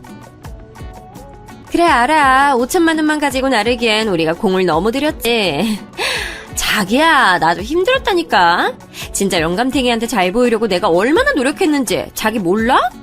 꼴의 남자라고 내가 아버님 하고 부르면 금방 해벌쭉해서는 내가 소름이 돋았어. 상상만 해도 점심때 먹은 게 올라올라 그런다. 며느리의 전화통화가 길어질수록 저는 점점 숨을 쉬는 것이 힘들어질 지경이었어요. 당장이라도 달려가서 머리채를 휘어잡고 소리를 지르고 싶었지만 도저히 움직여지지 않았죠. 아무리 다리에 힘을 넣어도 일어나는 것조차 할 수 없었어요. 비행기 날짜 잘 확인했지? 수술이라고 말해도 날짜 있어서 그것보다 먼저 떠야지. 이제 이 일도 못하겠다. 늙었나봐. 다음엔 자기가 해. 자기 차례잖아. 그래. 알아. 나도 사랑해. 나중에. 끊어. 큰며느리는 늦었다는 동료의 부름에 급히 일어나더니 종종 걸음으로 공원을 빠져나갔어요. 저는 그 자리에 앉아 그 모습을 끝까지 보고 있을 수밖에 없었죠. 어떻게 집에 들어왔는지 기억도 나지 않았어요. 분명 운전을 하긴 했는데 정신 차려보니 제 방이더군요. 텅 빈 집 안에서 혼자 한참을 울었습니다. 바보같이 저런 꽃뱀한테 걸려버린 우리 큰아들 인생도 그리고 세상 풍파 다 맞고 살아왔다 생각했는데 홀라당 속아 넘어간 제 인생도 답답했죠. 집안에 제 울음소리가 울렸어요. 그렇게 있다 보니 현관소리와 함께 작은 며느리가 퇴근해서 들어오는 소리가 들렸습니다. 저는 급하게 눈물을 닦고 누웠어요. 저는 두 눈을 질끈 감고 숨만 내쉬고 있었죠. 작은 며느리는 제가 잠든 것이라 생각하고 살짝 들어왔다가 나가더군요. 저는 이 일을 어디서부터 어떻게 정리해야 하나 고민이 됐어요. 방금 전화를 녹음이라도 해둘 것을 상상도 못했던 전개에 가만히 있던 것이 후회가 됐죠. 저는 우선 큰아들에게 전화를 걸었어요. 아버지, 무슨 일이세요, 이 시간에? 너 대출 받는다고 하던데 어디 은행이냐? 큰아들은 허둥거리며 대출 이야기는 어떻게 아셨냐고 물었죠. 마음이 급한 저는 그런 건 묻지 말고 당장에 어느 은행인지 이야기하라고 했죠. 큰아들은 제가 대출 심사를 도와줄 것이라 생각했는지 곧 승인이 날 것이라며 괜찮다고 하더군요. 저는 언성을 높이며 당장 이야기하라고 했죠. 아버지 왜 그러세요? 무슨 일 있으세요? 대출 신청한 은행은 왜 자꾸 물어보세요? 잔말 말고 빨리 말해. 아니다 됐다. 네가 말 안 한다고 내가 못 알아낼 성 싶으냐? 금방이라도 전화를 끊을 것 같았는지 큰아들이 급하게 저를 말리고는 은행을 알려주더군요. 딱 제가 일했던 곳이었어요. 저는 알겠다고 말하고는 함께 일하던 동기에게 전화를 걸었어요. 그 집 아들이 은행에 다니고 있다는 것이 생각났죠. 동기는 갑자기 전화해서는 제 아들의 대출 승인을 좀 미뤄달라 부탁하는 제 말에 순순히 그렇게 이야기하겠다고 하더군요. 왜 그러냐고 물어보면 뭐라고 해야 하나 고민했는데 아무것도 묻지 않아줘서 너무 고맙더라고요. 그렇게 우선 대출을 연기하고는 둘째 아들 내외를 방으로 불렀습니다. 그리고 작은 며느리가 봤다는 사실을 전했어요. 작은 아들은 바로 눈이 뒤집혀서는 바람이 무슨 소리냐고 작은 며느리를 들들 볶더군요. 야, 너 이게 무슨 소리냐? 뭘 봤다고? 나한텐 왜 말 안 했는데, 너 이러는데 너한테 무슨 의도를 내? 가서 사고치면 누가 수습하라고? 둘 다 그만해. 그리고 작은 애가 뭔 잘못이 있다고 그렇게 볼까? 내가 말하지 말라고 했다. 그러면서 저는 둘에게 오늘 낮에 직접 들었던 내용을 빠짐없이 말했어요. 작은 아들 내외는 입을 떡하니 벌리고는 한동안 반응이 없었죠. 그렇게 괄괄하고 다혈질인 작은 아들까지도 반응이 없을 정도였으니까요. 저 역시 같은 일을 겪었기에 저는 가만히 둘을 기다렸습니다. 곧 작은 아들이 벌떡 자리에서 일어나더니 다 죽여버리겠다며 밖으로 나가려 하더군요. 저와 작은 며느리는 급하게 붙들어 그렇게 해서는 아무것도 해결되지 않는다고 말했어요. 워낙 어렸을 때부터 다양한 운동을 한 녀석이라 저희 둘의 힘으로도 역부족이었죠. 야, 네가 지금 가서 엎어버린다고 도움이 될 것 같아? 정신 안 차려? 아버지 보시는데 맞을래? 작은 아들의 힘에 이리저리 휘둘리던 작은 며느리가 소리를 지르며 등짝을 후려치자 그제야 정신을 차린 것인지 얌전해지더군요. 힘이 빠진 제가 휘청거리자 작은 며느리가 깜짝 놀라며 저를 부축했어요. 작은 아들도 놀랐는지 죄송하다고 하면서 다시 자리에 앉더군요. 명확한 증거도 없이 고작 내가 들었다는 말로 해결될 일은 아니라는 것쯤은 너도 알겠지. 경찰에 가서 이야기를 하려고 해도 너희 형한테 말하려고 해도 증거가 있어야지. 그래서 말인데 둘째야, 네 놈 친구 중에서 흥신소인가 뭔가 하는 애 있다고 하지 않았니? 그 녀석하고 연락하고 지내지? 아, 형탁이요? 네, 아직 연락하고 있어요. 물어볼까요? 뒤 좀 캐달라고?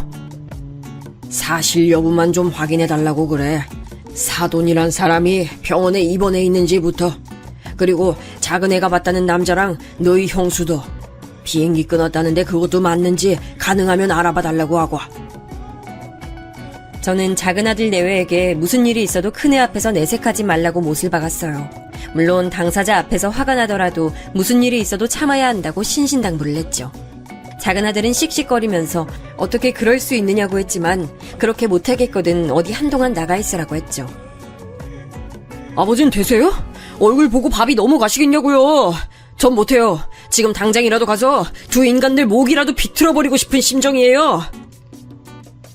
그만해. 아버님이 괜찮아서 하시는 말씀 아니잖아. 그 정도도 몰라? 어떻게든 그것들 잡아서 족치고 싶은데 증거가 없어서 이렇게 참고 또 참으시잖아. 그러니까 당장 형탁이 오빠한테 전화해서 빨리 움직이라고 해. 우리가 증거를 잡아야 그것들 교도소에 집어넣지.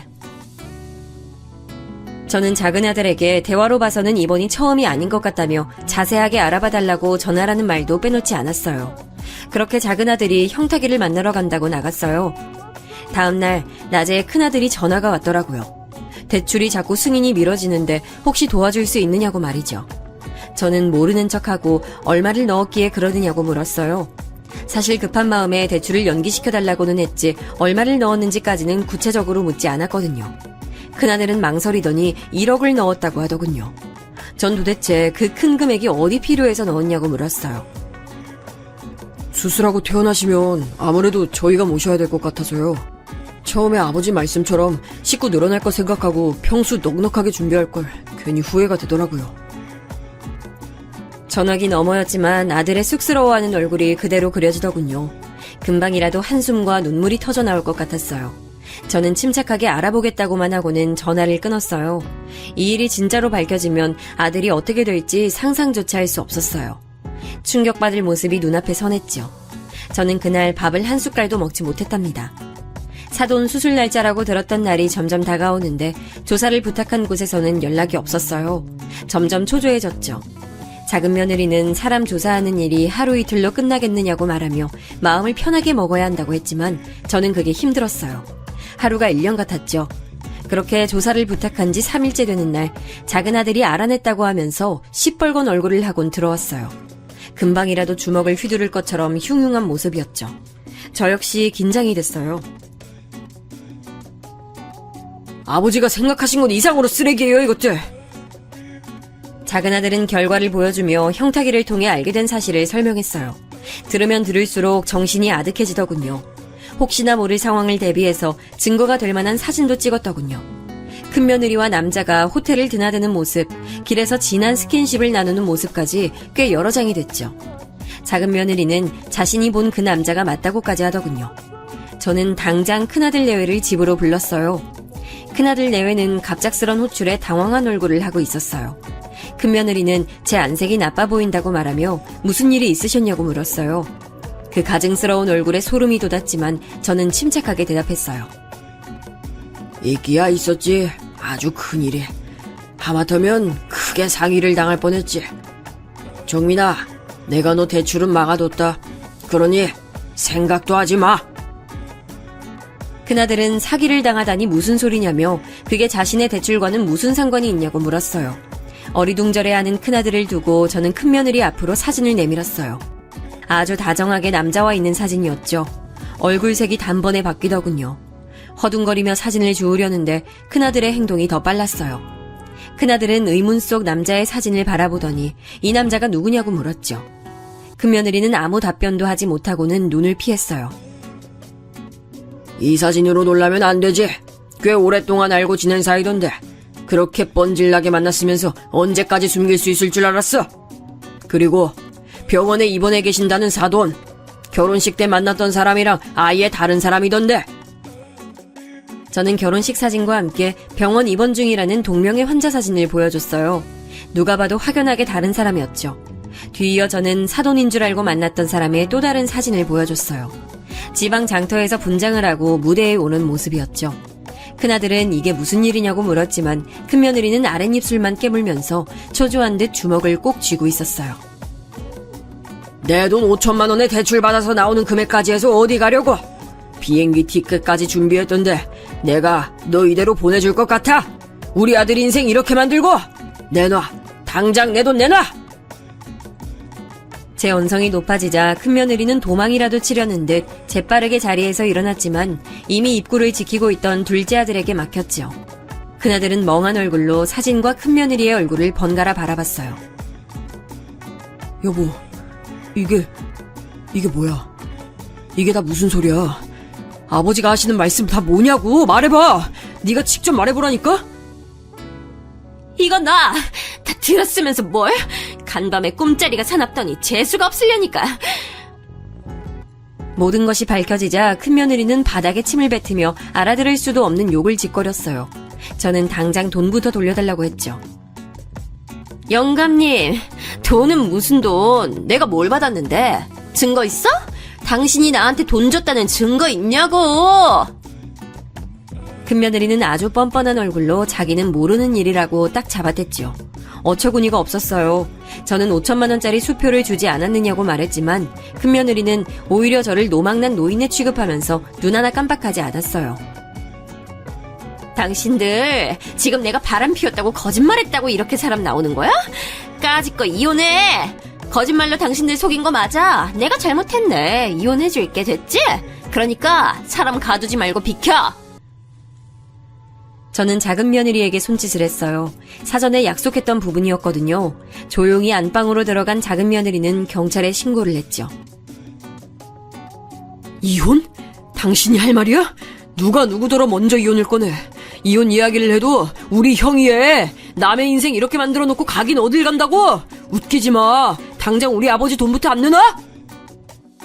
큰며느리는 끝까지 모른다고 소리를 지르더니 작은 아들을 밀치며 날뛰기 시작했어요. 큰아들은 이미 넋을 놓았는지 가만히 고개만 숙이고 있었어요. 곧 경찰이 도착했죠. 막상 경찰의 얼굴을 본 큰며느리는 당황한 기색이 역력했어요. 저는 큰며느리를 가리키며 사기를 칠 목적으로 우리 아들과 결혼했다며 사기죄로 신고한다고 말했어요. 큰며느리는 억울하다고 소리를 질렀죠. 우선 경찰서에 함께 가서 이야기를 하자고 하더군요. 저는 작은 며느리에게 큰아들을 부탁하고는 경찰서로 따라갔죠. 경찰서에서도 큰며느리는 돈에 대한 것은 아무것도 모른다. 바람 피운 것으로 이렇게 사람을 신고해도 되는 거냐. 간통죄 없어진 것 아니냐는 등 소리를 질렀어요. 경찰서에 있던 사람들이 힐끔거리는 게 느껴졌어요. 큰며느리 소리에 경찰관들은 머리가 지끈거리는 모양이었어요. 조용히 하라고 몇 번이나 말했지만 그럴수록 큰며느리는 더 날뛰었죠. 너는 내가 은행에서 일했다는 사실을 잊은 모양이구나. 내가 그 큰 돈을 수표로 주면서 아무 대비도 안 했을 것 같니? 경찰관님, 이에 해외 계좌 확인해보세요. 거기 입원 후에 5천만 원 수표가 입금되었을 겁니다. 저는 사전에 적어둔 5천만 원짜리 수표 번호를 제출하며 말했어요. 순식간에 큰며느리가 조용해지며 놀란 눈으로 저를 바라봤죠. 저는 예전부터 은행에서 일하던 습관으로 수표를 사용할 때는 꼭 그 번호를 체크해두고 있었거든요. 큰며느리는 이런 사실을 몰랐던 거죠. 상황은 완전히 달라졌어요. 경찰은 당장의 확인은 어렵다고 하면서 고소장을 쓸 것이냐고 물었죠. 저는 당연하다고 말하면서 그 자리에서 고소장을 작성했어요. 큰며느리는 자신이 생각지도 못했던 일에 놀란 나머지 갑자기 말을 다듬더니 제 팔을 붙들고 잘못했다고 자기가 속였던 것 다 용서해달라고 하더군요.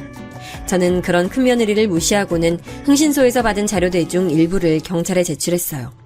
다른 피해자가 있는 것 같다는 말도 빼놓지 않고 했죠. 제가 들었던 대화를 그대로 전하면서 남자도 조사해보시는 것이 좋을 것 같다고도 했죠. 큰며느리는 그제야 사태의 심각성을 알았는지 저한테 울고불고 매달렸어요.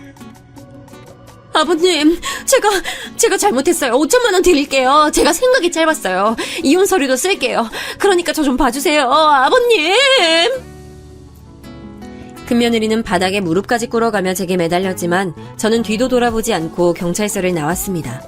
나중에 들었지만 큰며느리와 그 남자는 이런 일을 반복적으로 저질러 오면서 꽤 많은 돈을 갈취했더라고요. 신고 피해액이 10억이 넘었다고 하더군요. 함께 작당 모의를 했던 남자까지 잡았는데 조사를 하면 할수록 사기 건수가 끝도 없이 나오고 있다고, 도대체 지금까지 어떻게 잡히지도 않고 피해 다녔는지 놀라울 뿐이라고 경찰도 혀를 내둘렀어요. 이름을 바꿔가며 사기를 저질렀으며 그렇게 빼돌린 돈으로 한동안은 흔적을 찾을 수도 없이 조용히 숨어 지내다가 다시 나와서 일을 벌리는 수법이었죠. 재판으로 넘어가는 건 당연한 일이었죠. 그 상황에서 큰며느리는 갑자기 죽어도 이혼은 못한다고 하더라고요. 이혼? 꿈도 꾸지 마. 그렇게 내가 도와달라고 했을 때 그냥 넘어갔으면 도장 이미 쾅쾅 찍었지. 근데 날 이 꼴로 만들었으면서 이혼? 난 죽어도 못해. 안 해. 나랑 이혼하고 싶으면 고소부터 취하하고 와. 큰며느리는 도와달라고 살려달라고 빌 때는 언제고 얼굴을 싹 바꾸고는 눈에 쌍심지를 켜고 덤벼들었죠. 하지만 저희는 이혼 소송을 할 생각이 없었어요. 이혼이 아닌 혼인 무효 소송을 진행할 생각이었죠. 이렇게 거짓으로 시작된 결혼이 무슨 효력이 있겠느냐며 변호사님도 무효 소송을 해야 한다고 하시더군요. 큰아들은 그날의 충격으로 한동안은 밖에 나오지도 않았어요.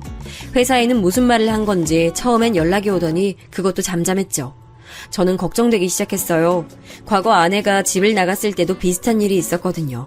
그래서 집에만 틀어박혀 있는 것이 불안하고 초조했습니다.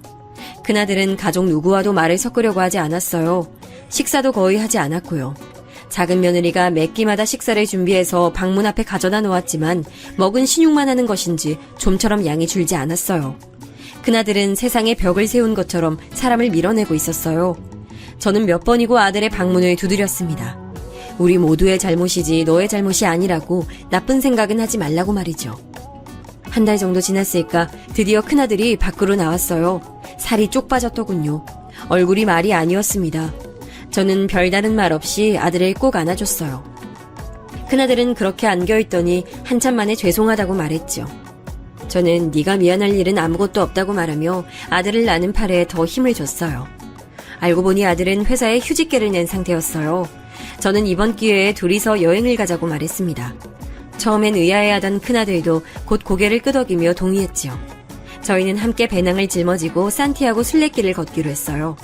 그 길의 끝에서는 이 모든 일을 잊고 다시 일어날 수 있는 희망을 보길 바라면서 말이죠.